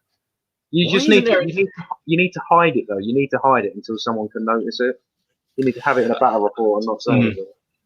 The guy who makes Ark World, I know he made a special edition miniature that's the singer from Iron Maiden waving a flag like he does in one of the songs. But I think it's 30, I think they're 32 mils, so they wouldn't fit very well. Right, then it all kicked off about Star Wars. Oh god. I felt nothing but sympathy for Star Wars fans and their torture of Disney, and then Bad Robot got into Star Trek, and then I knew their pain. I'll tell you what, I didn't mind that. I didn't mind the one that J.J. Abrams did. I like J.J. Abrams, but I didn't like the last one, the most recent one. And I don't think they're making any more. I don't even think I've seen the most recent one. Is that the one with Benedict Cumberbatch in it? No, that was the second one. The most recent one had what's the guy that's in Thor? The guy with the eyes. What's his name? Idris Elba. Idris Elba. He's the bad guy in that, but he looks like an alien the whole time until like the last 10 minutes of the film, so you wouldn't even know it was him. But yeah, I didn't like that one. I think it's got Rihanna in it. I think Rihanna's. Is she? People keep popping up in all sorts of. I just don't watch that many films anymore, or I think I do, and then it turns out I've watched. I've been trying to watch. We watched a horror film the other night called The Things We See and Hear. Don't watch it. All right. Don't watch it. My other half wanted to. Basically, we were going to watch that or Brightburn, and it's Which one's Brightburn? Is that the one with Will Smith in it? No, it's no. The Brightburn is a horror film where basically the kid is like Superman, but it's a horror film. So it's like what would actually happen if you gave a teenager superpowers. Yeah, see, I wanted to watch that, but she wanted to watch The Things We've Seen Here because it had the dude from Grantchester in it. And yeah, don't watch it. It's you might as well just watch Home and Away. Home and Away is better written. I prefer Home and Away to Neighbours. I don't think I've watched Neighbours since university. Welcome to the hobby chat, everybody. Which one soap opera do you prefer not painting your models to in the background? Lionheart Miller, have you thought about the Scottish Wars of Independence, seeing as the Scots used schiltrons, which is a giant circular pike block? I hadn't thought about it, and then I saw some figures online that someone else had. I can't remember who put some figures up a little while back, and I found some on the link for this shop. I think it might have been Futsal or something like that. Did some really nice looking pikemen, and it was Scottish pikemen. Some were armoured, some were barefoot, and they looked really nice. I thought, oh, I might get them, and then I could never find the site again. So that's the only reason I haven't got them. But if anyone knows that site, put it down here, and it'll be in the shopping basket before he goes to sleep tonight. Matt's here. Hello, dude. How you doing? Hello, mate. You said you were going to pop by. Liam says, "How do I feel about Age of Sigmar?" I'm weirdly coming round to Age of Sigmar. I'm the more models I paint for it, the more I've been looking into it. But I'm trying not to because I don't want to spend more money. So that's where I am. What about you? You've got some fantasy stuff, haven't you, as well? Haven't you? Like, I've got some of the Age of Sigmar did the magazine. I think it's still going now. They got the first 11 or 12 issues of that, and that had the Stormcast sequences that you've got.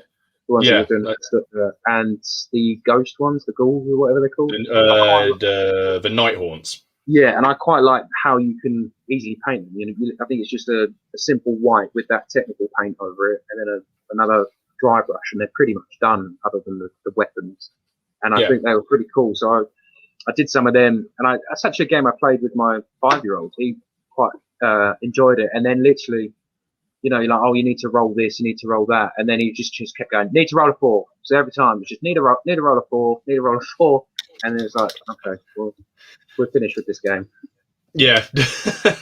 I was watching because they got a new edition coming out, so I will look at it. I do still keep an eye on all the stuff.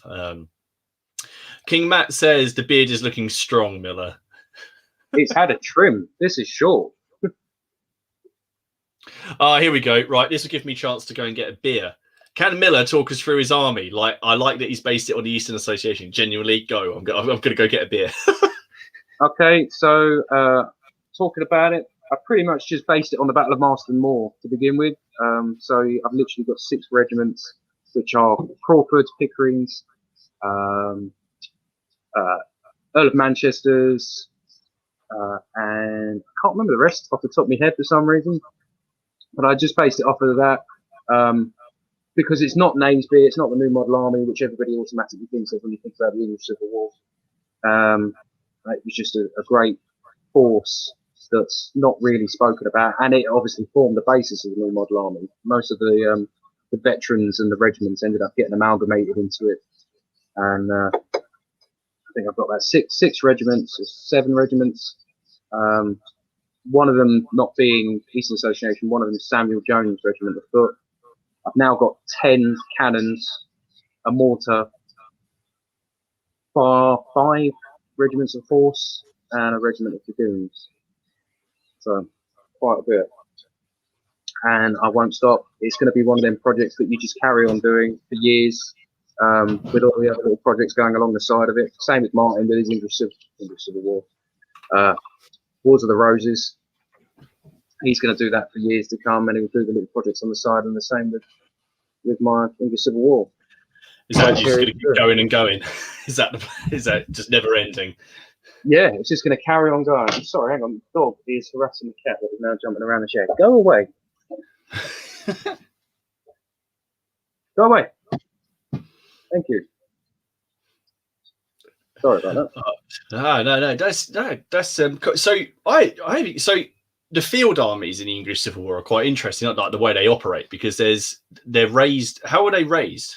Like the actual armies, because obviously Parliament had the king raised his armies slightly differently, didn't he? Because he basically just mustered everything, whereas the how did Parliament do it? Because they didn't, presumably, obviously they didn't have standing armies. So how did they?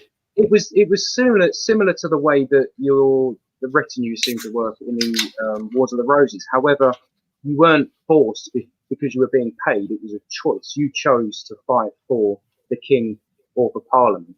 So you would have wranglers going in. Some would be pressed in. Some would be trained bands, which were essentially militias, local militias. And then you had that. You didn't. Some had the choice. Some didn't. You know, it was whether or not you were lucky not to be press gangs into the regiment. So most of East Anglia, so we're talking Norfolk down to just the edges of London, are all where the Eastern Association was based. Maybe a bit higher up, more like Gainsborough sort of area. Yeah. And that was just the lord of the land paid for men and mustered them together, and then it was a case of they were to then supply the weapons and the ammunition and things like that. And it wasn't, like you said, a standing army, so it was down to them to keep the troops coming in and keep them fresh. The Eastern Association formed because it wanted to be a local force. And a lot of the Eastern Association was actually formed by people that came over from America. People came back over from America and joined into the Eastern Association regiments. Crawfords were men that had fought in Scotland. Some of the regiment was Scottish. In the Bishops' Wars? In the Bishops' War. Lawrence Crawford himself had fought there and had been asked to come back to fight for the king, but thought the king was a muppet. well, it's not. That's not a. I don't think that's probably too far from the truth, is it? To be fair. So after he was told no, he was arrested, or was to be arrested, but escaped and managed to come back. And some of the men from Scotland had also come over as well. Yeah. And yeah, it was just most people seem to think that the armies as well and the conflicts were just pike and shot and a few cavalry. A lot of the conflicts, especially Cromwell's and some other cavalry commanders, were mostly large portions of cavalry, which I know you don't want to hear. You know, you'd have maybe 800 infantry and about 1,500 cavalry in one combat, just on the one side. So it was quite. And there's something actually, in that book that I'm unsure about. Some of the regiments are referred to as irregular regiments, and I'm not too sure what that means, because when I read the To Kill a King supplement, in there for the Northern Association, which would have been Fairfax, there's something called clubulars, and I didn't know what a clubular was, and it seems to be just like a man with a beating stick. Clubmen, because I've seen those models. I've seen clubmen models. Yeah. But it wasn't written like that. So whether or not it's just a typo, but I looked up and it seems to be like men that sort of like clubmen, because clubmen are different. Clubmen were people that didn't want to fight for the king or for Parliament. They just wanted to stay out of it, and they formed essentially small armies to fend off Parliament or the king from coming in and press ganging them to join their armies. So they were there to. So you would have your army would go there, and essentially they'd either fight you off or make you just leave. So you had to make that risk as to whether or not you were going to risk having casualties before you'd even fought the battle you were going to fight. And I think that would actually be quite a cool aspect in a game, is to have a couple of units of clubmen off to the side of the game and have that as an objective, like a secondary objective, to capture that. But you've got to then obviously work out, do I want to capture that objective at the risk of losing some of my men when I could be fighting the actual bad guy? So they're not a playable character. They're like an NPC in the game. That if you decide to attack it, your opponent controls them. If they attack, if the opponent decides, you control it, or not control it, but you do the dice roll. And they literally just control an area and they'll attack you. And I think that would be quite cool, just to have a small unit. I could see that causing so much hilarity, basically. But one person being like really happy and another person being in tears at the end of it. Well, exactly. You could go, I'm going to capture that objective. There's only a bunch of clubmen, and then they could take out a unit of yours that you didn't want to lose because you were planning on attacking something else over to the left. You know. So people are interested. We are actually planning on having an ECW game, basically, aren't we? As soon as we can find a date that we can do, and I finished these last few bits behind me, we are planning on having a game, which will be interesting because we've been obviously talking about it for ages. And also, this is we said this just before the stream. Actually, tell me, this is the first time that me and Miller have actually spoken and seen faces live at the same time. Because we've been chatting for well over a year now, haven't we? And but we, because of the lockdowns, we never met up. And then obviously the last live stream fell through. So this is a bit. Damjans here. Question: is there a best ECW banner? There is a correct answer. I know what my favourite one is. Is there a best ECW banner? What, as in a flag? Yeah. I think there is. It's down here somewhere. I've got to find it. I've got it down here. What do you mean, other than the King's glorious coat of arms, the royal standard? That is a hard question, because despite being a parliamentarian, there are some pretty awesome looking royalist banners. There we go. I found it. So this is Sir Horatio Carey's regiment, his horse regiment, and his banner is very, very simple. It's red. It's got I don't know how well that's going to come out. I don't know if it's got a little sort of like creature in a barrel, and his flag says "Come out, you cuckolds." There's and the other banner says "Cuckolds we come," and he was basically fighting against the Earl of Essex a lot. And there were a few rumours, weren't there, about the Earl of Essex's wife? And he's not true. Not true. No, not true, but it doesn't matter, because basically this flag is basically him trolling the Earl of Essex, which is like it would be in Twitter. Only now they did it on the flag. That's my answer. Yeah, hashtag cuckold. Brush and Quill asks, was there any naval action in the English Civil War? There was, in fact, in a town there where I live, Malden, there was a ship commissioned by Parliament called the Jersey that was to fight during the English Civil War. I don't know whether or not it was finished in time, but it was commissioned because Parliament owned the Navy. They had control of the Navy, and it was more a blockade than rather naval battles. I think there might have been a few where supply ships were intercepted, bringing things over. Henrietta, the Queen, was sent over to Europe for supplies. And I know that some of the ships that she came back with were docked and intercepted by the Navy, and some even docked into the harbour of the enemy accidentally and had to hand over their goods because they'd gone into somewhere they didn't realise they'd changed hands. So there was naval ships involved, and they are sort of like the pirate, the Spanish galleon sort of style that you think of. And yeah, but not massive battles. Not talking like Trafalgar or anything ridiculous. No, nothing. See, that's the thing is like, but I see that's when I'd be tempted. Like, oh, I can think of some scenarios now around that. But then that means then you got to get your boats, you got to get your harbour, you've got it's not because everyone keeps on saying to me, well, because I'm doing that guy who's a pirate, and I know you're trying to, I'd love to do the siege of London.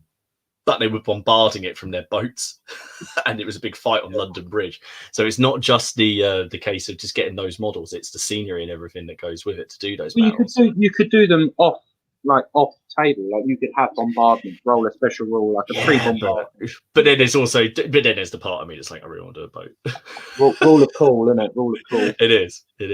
Everyone's discussing the name of the lady. Apparently, if you say it 3 times, she appears and makes another Star Wars film. So I won't do that. Oh, Snow White. Yeah.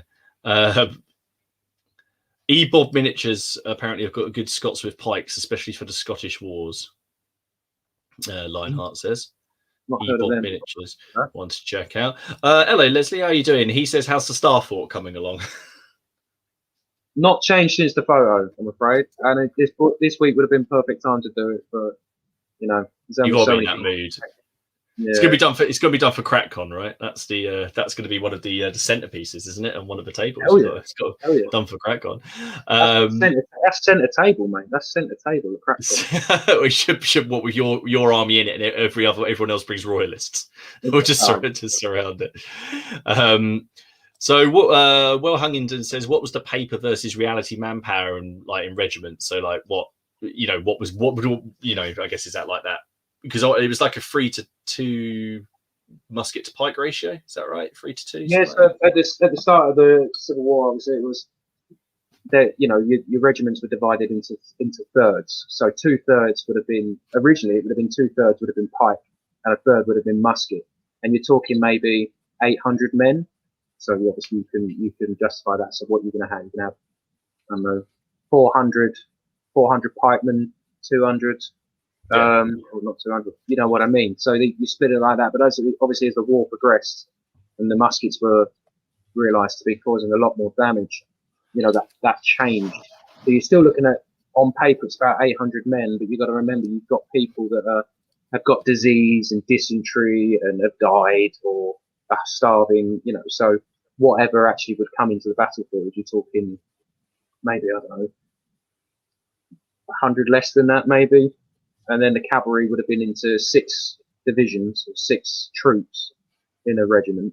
And I'm not really sure what they would have been. Again, that could have been about 300-400 men into a regiment. Some of the divisions or the horse troops were bigger. So Cromwell had an all-time high of about 14 troops of horse, which is why the unit I've done is large to represent. Massive. Yeah, and I think Earl of Manchester even had a large one. I think he had about 10 troops of horse, something like that. So, I think Marston Moor is meant to have had about 20,000 men at that, which was, I think, the biggest battle of the Civil War. And but that had 3 armies just on the Allied side. You had the Scottish Covenanters, you had the Northern Association, and you had the Eastern Association against, I think it was 2 armies or 3 armies on the Royalist side. You obviously had the Marquis of Newcastle, whose army had been in the siege, and you had Rupert, wasn't it? Rupert's army that had come up, and I think he had joined another army on the way up, and it was actually a massive blunder on the Royalist side because the whole reason that it went so bad is that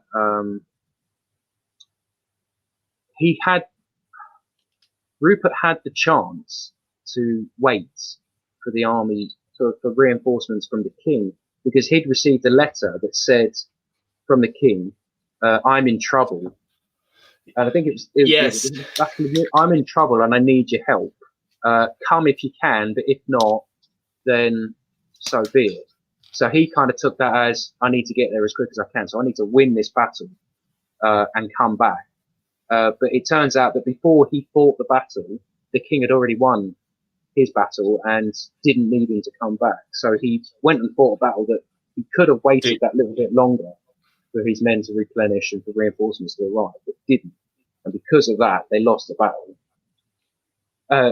It was very close, but they did end up losing. And that was a massive loss for the Royalists. Well, that was it, wasn't it? That was really the well, no, obviously you've got the Naseby in that, but that Marston Moore was the massive that was it. But if anyone's interested, there's a really good couple of videos online called the Fantastic Adventures of Dashing Prince Rupert. And these people have basically animated his life, and it doesn't make him look very good, but it is quite funny. Basically, it talks about that, about how, and then obviously there's that the film Cromwell, and there's that scene, isn't there, where Rupert turns up and says to the king, "Kill me," and it just sends him away. That is a terrible film. I don't know how you can even mention that film. That is not even a film to reference. I never said it. I never said it was a good film. I just remember. But it's got Alec Guinness, and I like that bit. 10 years of civil war narrowed down to 2 battles. That's like I was saying the other day about Alexander. They managed to get Alexander down into a 2-hour film. Battles. That was confusing. I really liked that film, though. Annoyingly, I did like that film. Cromwell.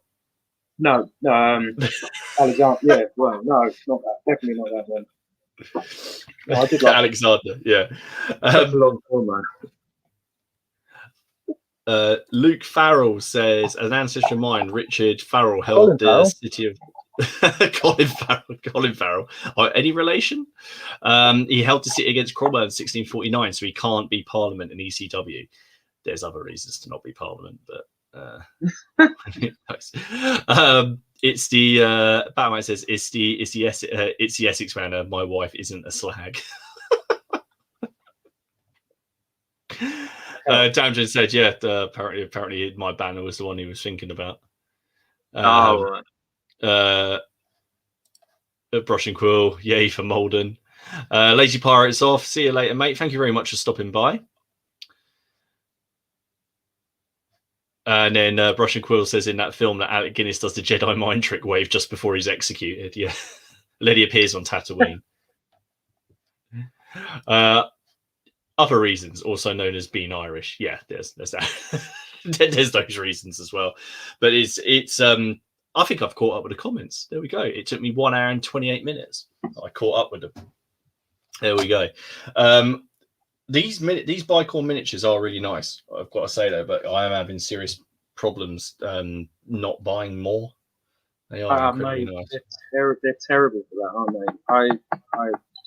they? I think also it's the postage on it. The postage whacks it up a massive amount as well. Mm. The thing is, like, sometimes if they're good quality kits and you want to support the company, then I don't mind too much. It's when the cost of the postage is more than the cost of what I'm buying, and it starts getting. That's when and I just want the simple thing, and that's when it starts to rack up. Yeah, that's when you start thinking, I mean, we can't really complain. I mean, what are we talking about? We're talking about £10 top postage when all these people in America and Australia are paying 30-40 pounds postage and taxes and stuff.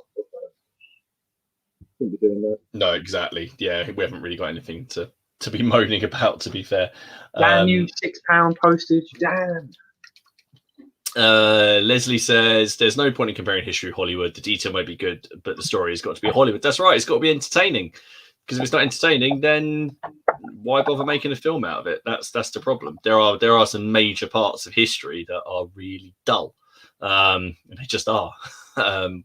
Which is, I fail to see how people don't find history fascinating, but there's a reason that they don't. So if you're going to make a film out of it, then you've got to do something.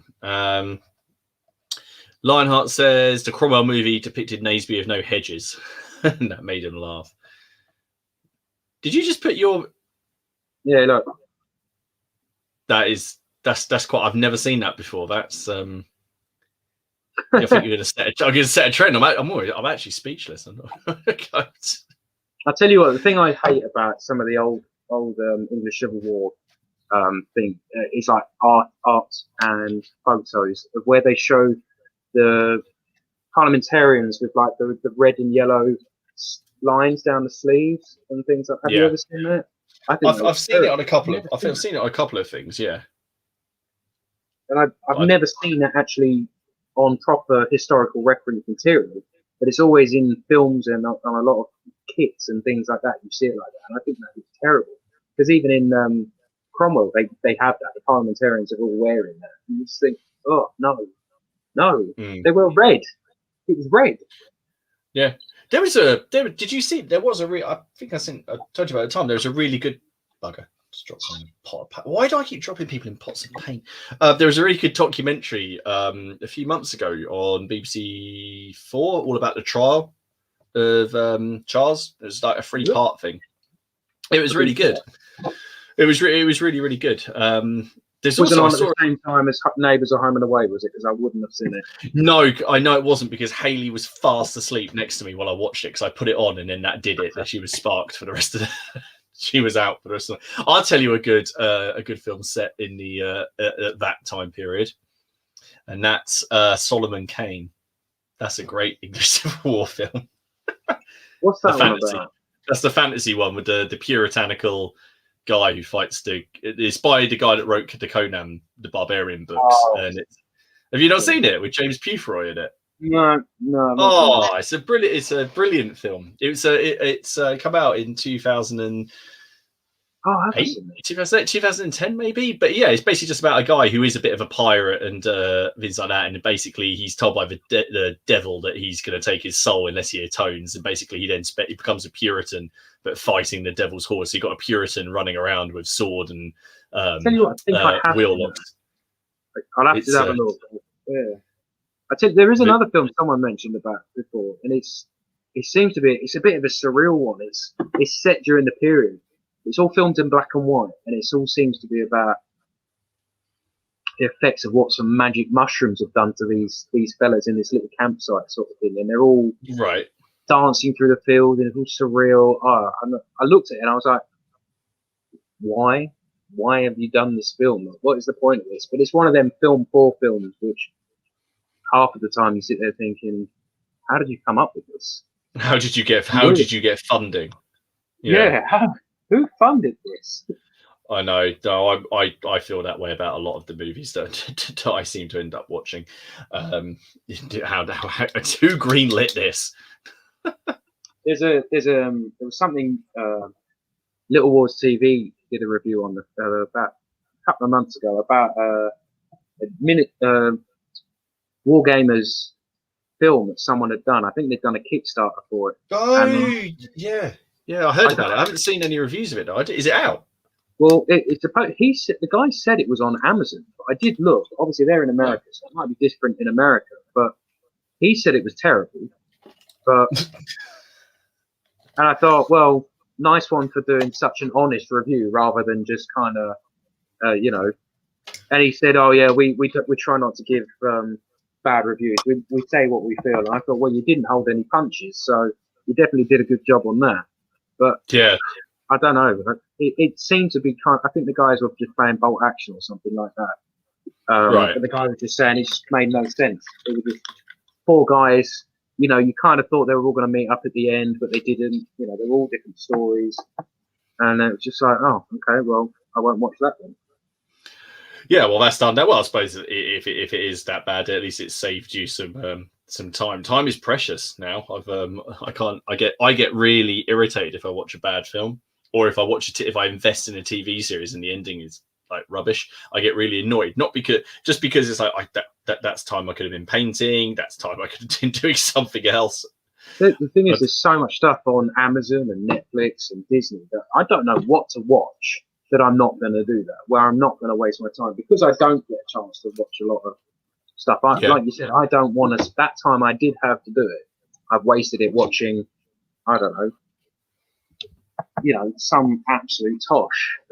There's loads of it out there. So it's a minefield to watch something that's good. Definitely. I watched. I tell you what, I really enjoyed recently, and I really enjoyed the series. I think I told you about it, The Terror. The one on the boat about the Franklin expedition in the Arctic, but it's by Ridley Scott, and it's based on the book, and it's historical, but with some horror elements. The book is. I'm reading the book. That I really enjoyed, and Haley got well into that, and I think we did that in blitzed it in like 3 or 4 nights. But I really enjoyed it. If people know. Brush and Quill says he can recommend The Nevers. Not sure. What, as a Civil War film, or just a film to watch? If that was Which one do you mean from that? Luke Farrell says for older ones, By the Sword Divided, early 80s. Battle Matt says A Field in England is good. Very weird though. I think that might be what he's on about. I think that might be the film. I think that sounds like it. It's all filmed in black and white. Okay. Yeah, there you go. That's it. Yeah. All right, I saw something the other day, which I discovered about the English Civil War. That there's more sort of sightings of ghosts on English Civil War battlefields than any other battlefield. Yeah, there's quite a lot about that. There's actually a series that was on the telly, say about 10 years ago, and it was quite cool. It had a rude name. It was called The Devil's Whore, and it wasn't. Oh yeah. It showed the Battle of Edge Hill, and at the end of the battle, it showed all of the dead, all the ghosts getting up and walking off at the end of the battle, and that was quite cool to see that. But I did watch that quite recently, actually. Oh, did you? Yeah, because it's all on YouTube. Someone's put the whole thing on YouTube, and I spent a lot of the time going, do I like this or do I not like this? I like some things, and then I was like, no, I don't like this, and then I was like, this bit's confusing. Yeah, I didn't look at it for any kind of history. It's one of those things that I put on in the background while I painted. But did you know that there's a sequel series? Is there? Yeah. Where like it's all to do with the kid, like her kid, and it's all to do with America and Charles II. And okay. I didn't know that. I'll have a look at that. But to be fair, the first series wasn't as brilliant or very good, so maybe I won't. No, it's but then there's that. I say the same for the Wars of the Roses, because there's that series called The White Queen, which is based on the Philippa Gregory book. Which, I mean, there aren't drama series based in the Wars of the Roses, which I find bizarre, because there's so many stories you could tell. But it's almost like someone added dragons and then made it into a fantasy series. It's yeah, it is. No, I do like that. But there's the series The White Queen, and very broadly, it hits all the major strokes. It deals with like the major points, and they cut the cast. The people they cast, I thought, were wicked. What did my head in was when they started actually practicing witchcraft and cursing people. I was like, right, this is going a bit off now. What are you doing? You're definitely not a witch. And then it did feed into a lot of not conspiracy theories, but these popular theories about Henry Tudor's mother and things like this. And Haley was really enjoying it, and we watched it, and then there was something that was really bothering me about the whole thing. And this is so nitpicky, but people are gonna. Is this the Battle of Towton? Is that what you're gonna say? The Battle of Towton? No, but that's actually just reminded me the second thing about it that annoyed me, which I come on to. So the thing that annoyed me while I was watching it was they filmed it in Bruges, and because they had more period buildings, but they still had the railings so that people don't fall over off the steps, but modern railings. And it drove me mental. And you could see where they put like the wind would blow and a flag would move and there'd be a no smoking sign behind it. I love finding that film. But no, the thing that drove me absolutely nuts in that, which I think is unforgivable, if you're doing a series about the Wars of the Roses and you're ending it with the big thing, which is you're ending it with the Battle of Bosworth, you're ending it with the death of Richard. They filmed the Battle of Bosworth Field, which took place on the 22nd of August in a snowy forest in the middle of winter. Between about 6 guys, and that drove me nuts. That absolutely drove me nuts. I was like, I don't understand. A minute ago it was summer. Why is it now? I maybe they did something to reshoot, or they just thought cavalry looked cool riding in the snow. I don't know. It's all for I guess it's all just for visuals, isn't it? But yeah, but there's loads of sequels to that series because they're all been picked up, but they've not got the same actors in them. You got the White Queen, the White Princess, the Spanish Princess, and then it goes all of those. They're all actually continuations based on the Philippa Gregory novels, but they haven't got the same cast in any of them. So they kind of treat it as completely different series then. Pretty much, which is a bit frustrating. It'd be like watching episodes of Sharp. Yeah, I was just literally going to say that. It'd be like watching Sharp, but Sharp's a different bloke every time. Yeah, pretty much. Or watching James Bond and someone plays James Bond differently every time.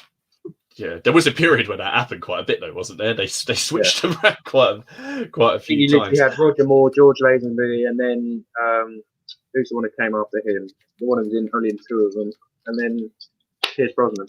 I don't know what his name is. Oh, yeah.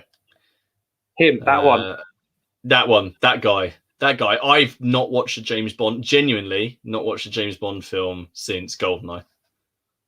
That's one of the best. Yeah, I know. That's it. So it had Sean Beard, 006 in it. But so no, I just that was the I haven't seen the James Bond film since then. I don't know. I just never. I haven't gone to the cinema to see him, and that's it. What's Brush and Quill just put? My ancestor, old Uncle Bill. Oh yes, I forgot you're descended from the Bard. Got Bosworth right. Got Bosworth right. Okay, he says through gritted teeth. No, that's good. I was watching.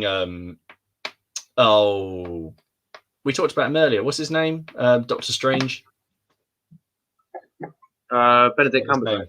Yeah, the Hollow Crown that he did, and he plays Richard III, and they got all the right armor and everything in that. That was quite cool. There's actually a really good TV series called Maximilian on Amazon, and that's set. That's well, you'll like it because it's the Burgundian Wars, and it actually starts with the death of Charles the Bold.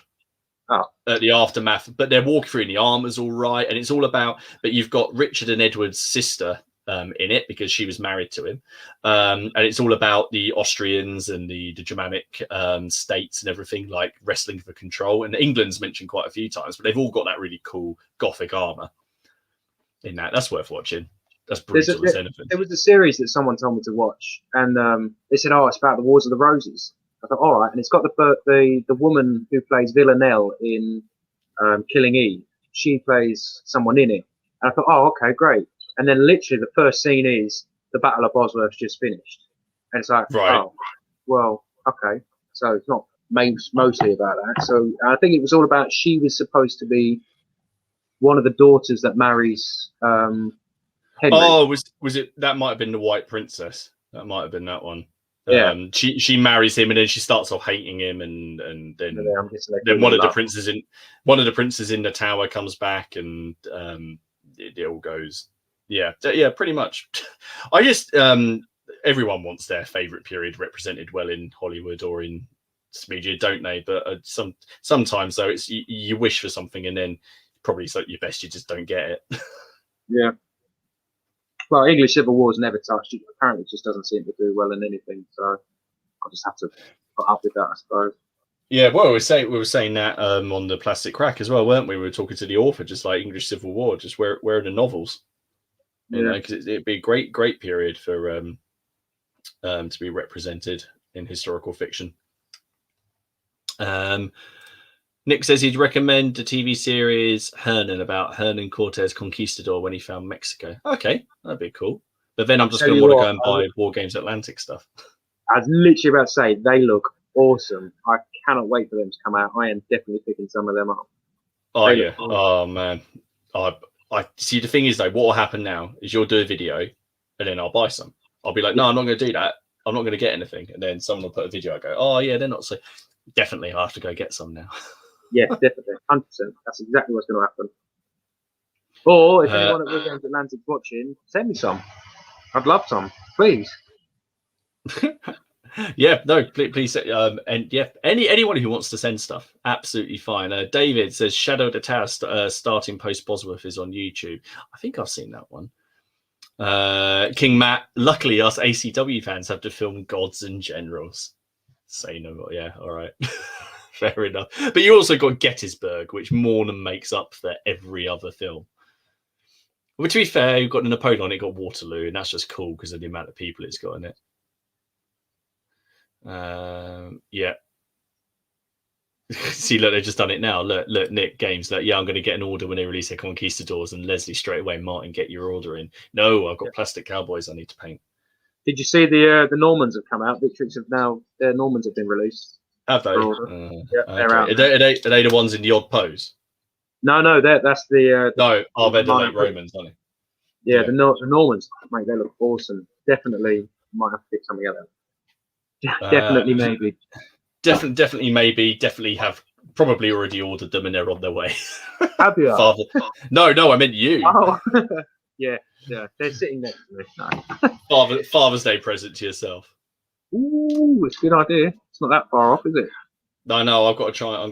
Haley was like, "What do you want for Father's Day?" And I was like, I'm just going to go and have a look at some more because people can't see it, but I've got that Graham Turner painting that I bought up here at the Battle of Barnet, and now I was like, I could do with a few more of those. I quite like that. So I was like, she's like, "Oh, what do you want for your like for Father's Day? How do you feel about buying me expensive art? It's not models." Art holds a value though. Models don't really hold any value. Oh, only no, don't to the person. Don't tell her that. My biggest fear in life is that something will happen to me. This is what my mate said, who we do a lot of gaming with, and I now live by this. And I said that my biggest fear in life is that I die and Haley sells my models for what I told her they cost. Yeah. Oh mate. I don't even think my missus would sell them. I think they would just be burned. She would just throw them out. She hates it. She hates it. Oh, Brush and Quill, that is a good shout. A group 1066 build. That would be awesome. And then do Hastings. Yeah, I spoke to Phil from War Games Anonymous before about it. We discussed about it, but we had discussed doing it in something like 6 mil. And the way you do it is like you said, you do you'd try and make it a bit of a campaign. So you do you'd have maybe 3 people. You'd have one person do Saxons, one person do Vikings, and another do the Normans. But you do it what if? So if the Saxons, you'd have the Saxons play the Vikings, but if the Vikings won, the Vikings would then have to fight the Normans, and so on and so forth. But we thought about doing that, but we never ended up doing it. And that's a really good idea. That might be a good shout. We could because like we said, we're thinking with the if this first CrackCon works, then there's nothing to say that it has to be annual. It could be every 6 months or basically whatever we feel like it. Because if there's no traders, it's effectively just a big gaming meetup. Yeah. But that's a really good shout. You could almost run it through the group on there and say, right, we're going to split everyone out, run it through the page, do an update almost at the end of each stream on what's going on, and then have the final big fight at CrackCon. That might be an idea. That does mean game. Yeah. There you go. Phil's just come on. Hello. Who's my glamorous assistant this evening? It's a man who can. You don't want to know where he can stick a paintbrush because I don't know if anyone do it again. Show Phil. This is. Do you do that at work with like pencils, stuff? Yeah, pencils and things like that. I can't be bothered. Done with pencils, screwdrivers. Screwdrivers are good for it. I should see if I can paint a miniature like this. That'd be a talent. That would be. That's like those people who can people who can paint with their feet and their teeth. If you could paint with your beards, that would be That would be amazing. I know someone who I don't know about this. How do you hold your paintbrush? Do you hold it like a pencil? Like that? Yeah. I know someone who basically holds it like this. No. They hold it with their little finger, right? And what they do is they curl it around so it rests against the palm of their hand, and they kind of paint like this. No way. Paint backwards, paint in the back. Yeah. Basically, yeah, pretty much. It's weird, but yeah, it's it's gonna be it's good. Brush and Quill says he's only 90 minutes from Malden and Cambridge. Oh, it sounds like a good... I tell you what, I did talk to Brush and Quill before. I messaged him before because I really want to learn to play Drop Zone Commander and Drop Fleet Commander. And I did say to him that he did say, whether or not he meant it or he was just being kind, he said he'd teach me. So maybe I'll have to... I might have to take him up on that. You might have to do it. I was actually looking at some PHR the other day. They're all sitting down here in a big pile next to me. I say big pile. It's a very, very small pile. King Matt says, I know that we're not going to have vendors, but can we just invite the Perry brothers to sell us everything? How about we just tell them that we'll have it at their house? Just a select few. Please. Brush and Quill. Beardman. Hashtag Beardmans. Oh dear! I've actually managed to get quite a lot done tonight, considering we've just been sort of chatting away. I've got some of my bases down. Yeah, I've done all right, I suppose. Sorry if you can hear that dog. The dog's doing me nothing tonight. There's hang on a second. There's plenty of animals around here that was like just barking. My neighbour, or one of my neighbours, was having a bonfire. Yes, well, I think it was a barbecue, but it looked like they put rocket fuel on it. It was ridiculous. Like the smoke that was coming off of this thing was crazy. But all the dogs were going absolutely mental.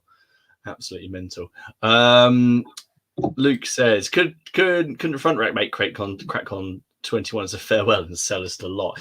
No, because what will happen is sell us the lot. So everyone who comes to Crackcon has a whip round and we buy the business. Is that what you're suggesting? What's going on with Front Rack? I know they're selling up. Have they sold, or I don't know? Because everyone selling. No, they're selling. From the way I understand it, is they're selling the assets, but they're retaining the copyright and the name. So if you wanted to, you could buy all of their current stock and the molds and the mold making stuff. But if you make those figures, you would have to state obviously that they're made by them, and they would retain the royalties, so you'd be paying them royalties for it. Wow. Okay. I think that's how it's. And if you then you'd have to sculpt other stuff. So effectively, you're buying a range to sell, but still paying royalties to the people who made it, which is fair enough, I guess. I don't know. I just don't know how well that's going to sell at the moment, given the current situation. No, I can see bigger companies like, unfortunately, Warlords jumping on them, to be fair, but I don't know whether or not they would. I mean, they're the only real contender that would ever buy a big company like that, unless someone, like you said, like yourselves, all pulled together and bought in on something like that. Yeah, it'd be quite a long. What colour shall I paint this drum for just a random drummer in the ECW? What regiment is it? What regiment is it? None. He's just going to be on a command base. I guess the red coats, I guess. So what, red? Just do it red? No, if you're going to do it that, it's less likely to be the same colour. So what colour's the flag? Red. Red. What colour are the iconography? Gold. It's the hard colour. Do it yellow if it's hard colour. Yellow with red straps, or red green. All right. I'll do that. I'll trust you, and that's what I'm going to do. Let me just get a different type of yellow out, and then we shall see. It's a pain. Drums are a pain, especially in the English Civil War. Yeah, because they just be whatever colour. Yeah, no, that's it. Brushing Quill said always up for some drop zone commander or drop fleet commander. He needs to then play the version 2 rules. I played version 1 of drop zone commander. I really enjoyed that. I loved bringing buildings down with just smashing my way through stuff. I love that, and I love the fact that you've got the ships and you can literally drop your troops down, do what you've got to do, and then pick them up and fly off and do something else. I love that aspect. Yeah, I think that's such a clever thing. Yeah. No, it was nice, and then it wasn't, because honestly, transporting troops in other games, you might like, how often does that? How often do you pick them up again? Genuinely, like how often do people bring their transports back on and pick them up? But in that, the system worked really well for doing it. It was always a lot of fun. I think we had some great games of that. I think we keep it. It's again one of these games that we're always sort of like, oh yeah, we should play that again, and then but there's so many games and so little time to do things. Right, there you go. It's done yellow now. That's it. How did you manage to paint yellow that quick? Yellow's a nasty colour to paint. Because I use contrast paints. You cheat, you absolute cheat. He says, I'm painting a musket with contrast paint right now, so I can't say much. No. There's some things that I'm just willing to, like muskets are another one. Wildwood, there you go, done. Wildwood, bit of silver down it.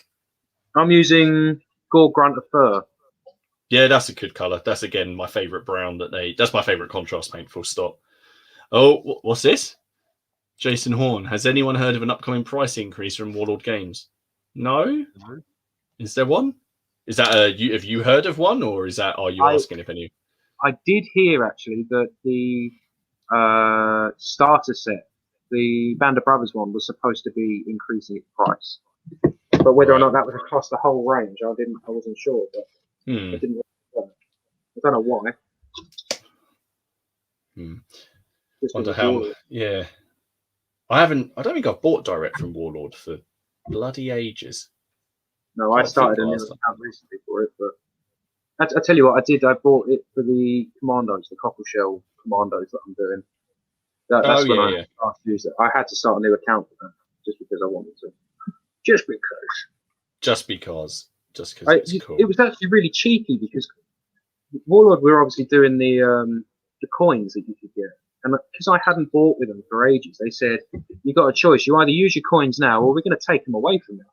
I was like, can't tell me to buy models off of you. I'm not doing that. So they just went. But it was like, are you serious? Absolutely. I haven't. What's this coin thing? Was that like a reward system? Yeah, exactly that. It's like Tesco club card points, but it's Warlord bonus points or something like that. Right. Okay. Because Warlord recently have been going to stop selling the figures with the rule books. They've been trying to sell off all of their figures through the bonus point scheme. So you can buy, say, the Jensen from the front of the Pike and Shot book, and I think it's like 30 points or something like that. But you have to make a purchase as well. You can't just spend the points. So it's just another way to get you to buy them to get a discount on your points. Just Warlord Games being Warlord Games. Yeah, well, I suppose they've got to move with whatever business model they want to pursue going forward. That's the thing. But that's odd. I don't know. I just seem to buy a lot from the Perrys. Funnily enough, I just seem to buy a lot there. I was surprised. I'd never used the Perrys until I picked up the Wars of the Roses stuff. And I don't know why I don't know why I never did before. There's such nice figures to do. Like the mercenaries pack, I enjoyed doing them. There's so much variety in that mercenary pack. You've got handgunners, crossbows, and pikemen. Yeah. It's such a good box set. And what would have in the other kits? I can obviously just use the same men from the infantries to do the handgunners. That it's just so much. I know. Adaptability. Because obviously I think you pay a flat rate postage with them, but I don't begrudge it at all because you get your stuff when you order it. You get it in good time. It's well packaged, and you're supporting a business, and I don't have an issue with it because whereas I hate paying high postage and then nothing turns up for ages. It's just like, come on. Where's when I've always thought about trying to Kickstarter stuff, but after what you said about the Kickstarter stuff you've waited so long to get it, and then when you finally get it, you've actually decided you don't really want to do it. The amount of times I've done that, where I've been so interested in doing something, I've thought about it, finally bought it, and then because I'm waiting for it, I've decided to look at something else, and by the time that comes, you've lost interest. Yeah, it's like the Lancashire. So I'd looked at it for ages, really wanted to do it, got it, started painting them, and by the time I actually painted like 4 fellas, I was like, don't want to do this anymore. And it was a waste of money and time. Yeah, I'm over it. And that's how I feel. I'm really am looking at that. I keep on looking at that Batman game. There's a new starter set out for it, right? And I really like the look of it. And I'm like, but the thing is, how much am I going to play it? I don't even get the time to play the games I want. I still want to paint up loads of Wars of the Roses. And would I just be better just going and buying a Batman model and painting it and then leaving it at that? Is that,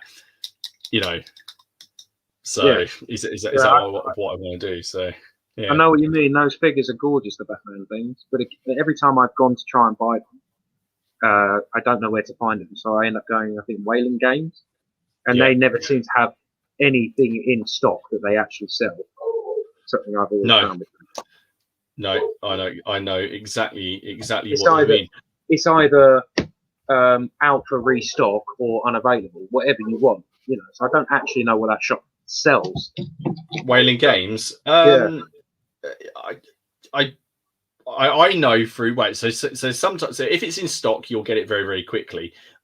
If you has one of those other ones that's like in stock soon or something else, I understand it that they then order it in and you have to just basically wait for ages and you might as well have just ordered it from somewhere else. I think that might not be the case. I haven't ordered from them in years and years. I think actually, to be fair, I don't think they're that far away from me. I think they're not that far. Like distance, but yeah, I've never actually bought them. I think I bought some Star Trek Armada. I think I bought some of the stuff from there. And again, a couple of things said like pending or available soon. And then again, they said, oh, because you've ordered a couple of things and some aren't coming for a while, we won't send the others out till that gets there. And I'm thinking, well, that could be months.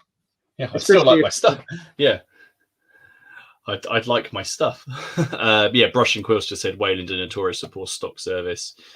Leslie says Warlord also has silly prices for overseas orders. Yeah, someone mentioned that before on the cusp. But gents, it's been 2 hours. Can you believe it? That's mental.